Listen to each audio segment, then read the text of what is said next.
Good morning and welcome to This Week with Pastor Dino. I'm Dino and I'm so glad you are joining us here at First Presbyterian Church of Bradenton, where we are cultivating hearts for Jesus from the heart of downtown. We are in the third week of the Advent season, and I'm reminded of the joy that we're supposed to be living into. I know it's not always easy, and with the oddness of this year, maybe it's hard to find joy sometimes, but that is what we are called to do as we celebrate and anticipate the coming of the Christ child.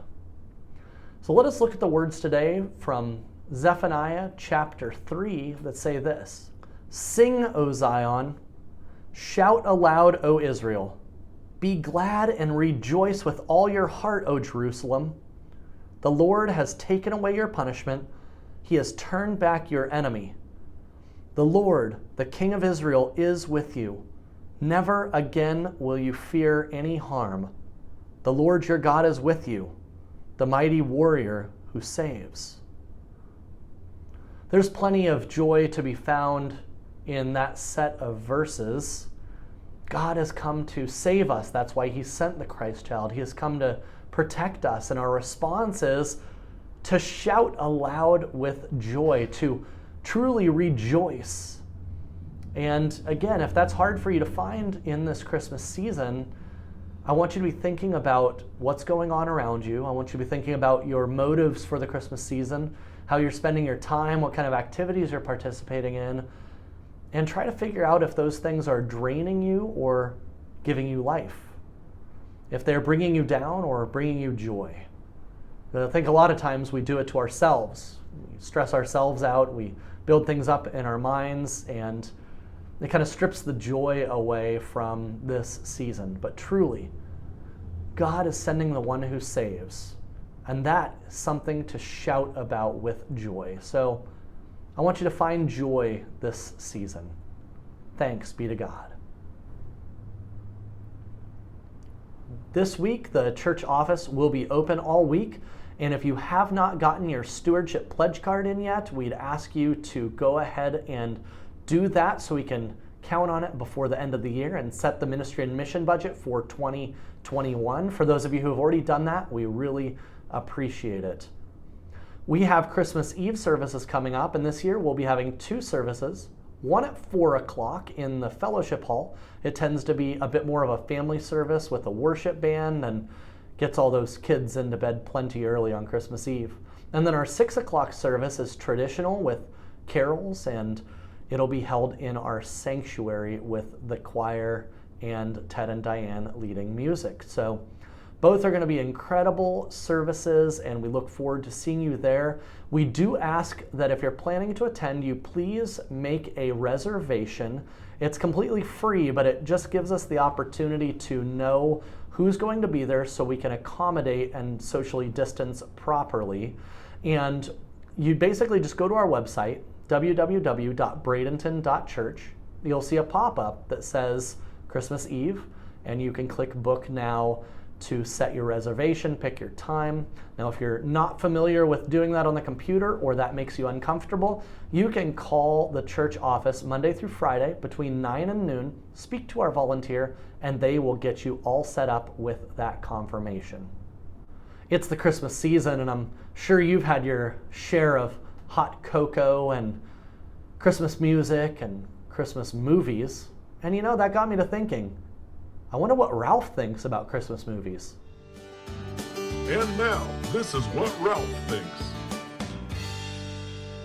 What do you think about Christmas movies? Oh, Christmas movies, probably more of the old type sentimental ones and everything, but you know, Chevy Chase is always one of the best Christmas movies and everything with it. I don't know too many of the recent ones, but of course I grew up, my mother and father, they had watched those things when they were on the network TVs and all with it, and with Jimmy Stewart, and those are the sentimental movies that I probably like the more than I do the modern movies. That was what Ralph thinks. That's a Ralph. I've had a lot of fun interviewing folks in our church, and you've heard so many great stories But one of the stories that I've come across, especially during this Christmas season, that's very poignant, has to do with our church food pantry. Oftentimes, this ministry goes as an unsung hero in our church, but it's touching the lives of many. And for the next couple of weeks, we're going to be looking at what the food pantry does and what it means to our community. Check it out.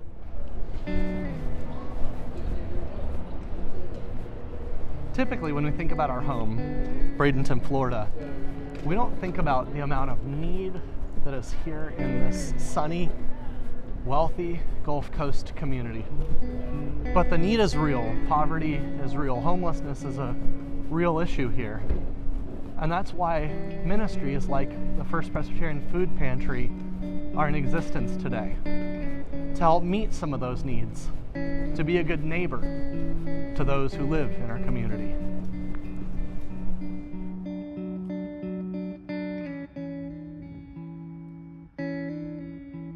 Well, we have helped a tremendous amount of people here. Since we have our new pantries built for us, it has really been an increasing demand to help the poor people and the families. And I can say personally, I have a new respect for homeless people and needy people, whereas I can feel how they're feeling, and I can talk to them on a level where we actually share our feelings.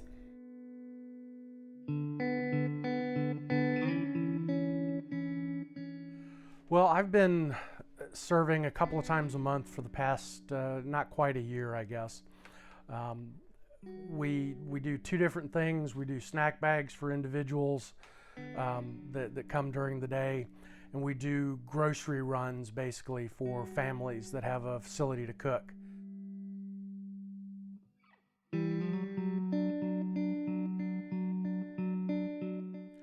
Oh, Friday mornings I come in and help unload the deliveries that we get from Feeding Tampa Bay.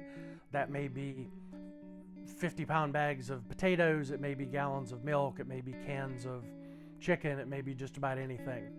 The folks that run the pantry, Linda and Marcos, tell us ahead of time what we're going to get, and they're here to guide us on where we're going to store it.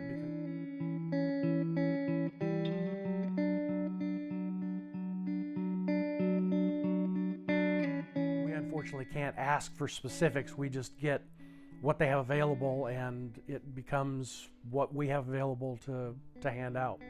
We go to Sam's Club to get items for snack bags for the homeless people, and we go to the food bank to pick up the items that are not provided by the federal government.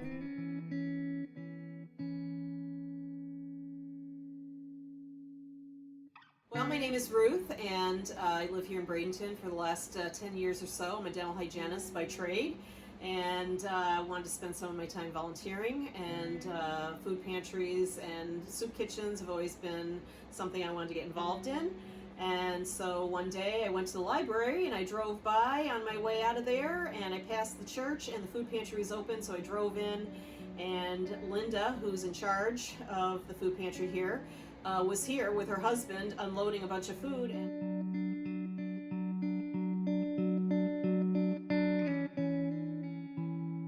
And so I asked if I could talk to her, and she was very open to me coming to work at the food pantry. And so it's been a good fit, and I've enjoyed it, and I've been here for about 2 years, maybe going on 3 now. And I work on Thursdays typically because I do work, so I can't come as often as I'd like to, but I told my place of business that I would not give up my food pantry time. So here I am today. We have a great team that are really dedicated and really want to be out there helping the needy people and the homeless people. They are very particular in being here on time and having the pantry open and doing whatever they can do to help anybody that comes to our door.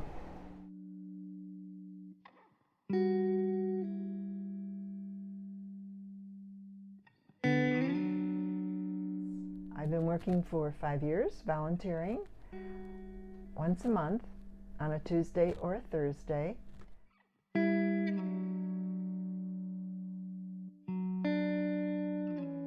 And it's really a blessing to see their faces when they know that they're going to be fed for the week. When I come here and do the job from 9 to 5, Tuesdays and Thursdays, after we close, I feel so rewarded that I've helped people that day and that I could continue doing the work that we do. And it's so helpful just to see their faces that they're getting something that they couldn't get before for free. Oftentimes we don't stop and think about the needs right here in our own community.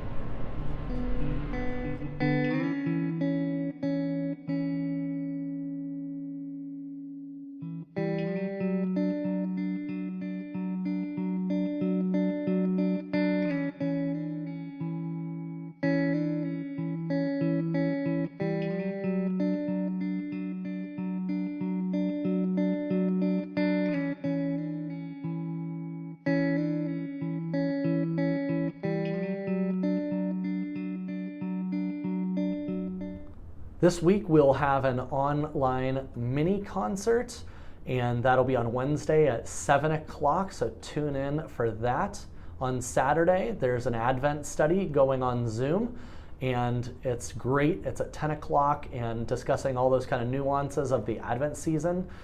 For breakfast and Bible study, all you have to do is go to the church website, bradenton.church/Zoom, and you can find that class and all the links you need to get there on Saturday morning. We'll be having worship this week on Sunday morning at 9 and 11 in person and streaming both services online. Let's remember, this season is intended to be a season of joy. It's intended to be a season where we celebrate Christ's coming, where we celebrate God's plan for salvation for this whole world, and where we get to celebrate our part in it. That is cause for celebration. And what an honor that we get to be a part of God's plan here on earth. Let that bring you some joy as you carry the burden of being Christ's ambassador throughout this world. I hope you all have a great day, and I look forward to seeing you next time on This Week with Pastor Dino.